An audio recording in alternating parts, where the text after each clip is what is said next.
What's up, everyone? Thanks for being here. There's been a serious escalation in the Middle East, and if you follow geopolitics or you're holding Iraqi Dinar, you already know this moment feels different. Military coordination between the United States and Israel has directly targeted Iran, and tensions across the entire region are rising fast. So the big question is simple. What does all of this mean for the Iraqi dinar? Not the rumors, not the hype, not the any minute now talk. But realistically, strategically, what could actually change? Let's break it down calmly and logically. First, quick disclaimer. This is not financial advice. I'm not here to pump anything or sell dreams. I'm simply sharing my personal analysis as an investor, watching the political and economic landscape. Because when you're talking about currency value, especially something like the Iraqi dinar, geopolitics matters more than anything else. And to understand the dinar, you have to understand one key problem Iraq has faced for years: influence. For a long time, Iraq hasn't truly been operating independently. On paper, yes, it's a sovereign country. But in reality, Iran has had deep political, economic, and military influence inside the country. We're talking about proxy politicians, back-channel control, trade manipulation, and power structures that answer more to Tehran than Baghdad. That kind of situation makes stability almost impossible. And here's the thing most people forget. Currencies don't rise because of hope. They rise because of confidence. Investors need to believe a country controls its own destiny. If another government is pulling the strings behind the scenes, confidence disappears. Foreign investment slows down. Businesses hesitate. Corruption grows, and the currency stays weak. So for years, no matter how many reforms Iraq tried to announce, there was always this invisible weight holding everything back: Iran's shadow. That's why what we're seeing right now is so important. When you have direct pressure coming from Washington and Tel Aviv, it's not just about military targets, it's about reshaping the balance of power in the entire region. And politically, we're already seeing signs of that shift. Donald Trump made it very clear that leadership in Iraq matters. He openly warned that figures closely aligned with Iran, including Nouri al-Maliki, would not receive U.S. support. That's a strong message, because it says something simple.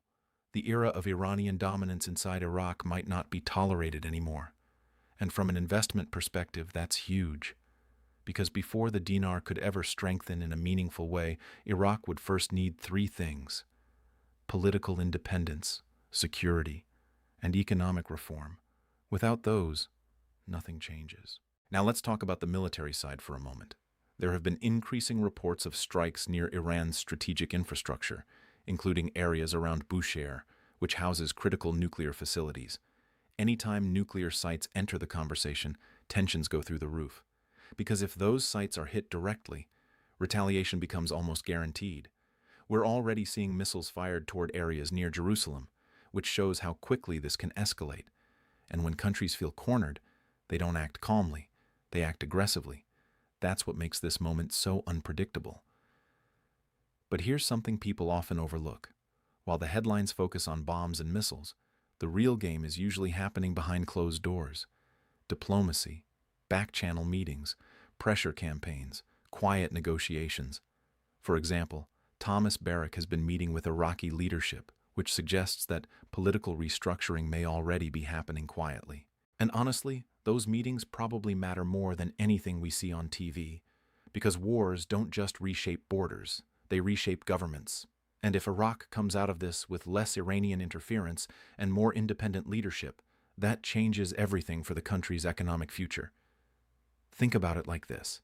Imagine Iraq finally being able to control its own monetary policy, stop currency smuggling, reduce corruption, attract foreign companies, stabilize its banking system, develop oil revenues without outside manipulation. Those are the kinds of fundamentals that strengthen a currency over time. Not rumors, not internet predictions, not insider intel. Real structural change. Now, does this guarantee a dinar revaluation? No, and anyone claiming certainty is guessing. It could take a long time. It could happen slowly. It might never happen the way some people expect. But what I will say is this: If you ever wanted to see the conditions that could make growth possible, this is what they would look like. Major geopolitical shifts, reduced foreign control, increased national sovereignty. Those are the building blocks. Right now, we're still early in the process. Information during conflicts is messy. Reports change constantly. Some stories turn out wrong. So the smartest approach isn't excitement, it's patience. Watch carefully. Follow confirmed facts. Ignore emotional hype. Because investing based on fear or euphoria usually leads to bad decisions. Personally, I'm just observing. I'm staying realistic. And I'm paying attention to the bigger picture rather than daily noise. If Iraq truly gains independence and stabilizes politically, that's when things get interesting. Until then, it's simply a waiting game. So that's my take. Calm. Measured. No promises. Just analysis. I'd love to hear your thoughts. Drop them below. Do you think these geopolitical shifts help Iraq long-term? Or do you think it won't change much? And if you want more updates like this where we focus on logic instead of hype, make sure you're subscribed. I'll keep watching the situation and sharing what I see. Thanks for listening, and I'll talk to you soon.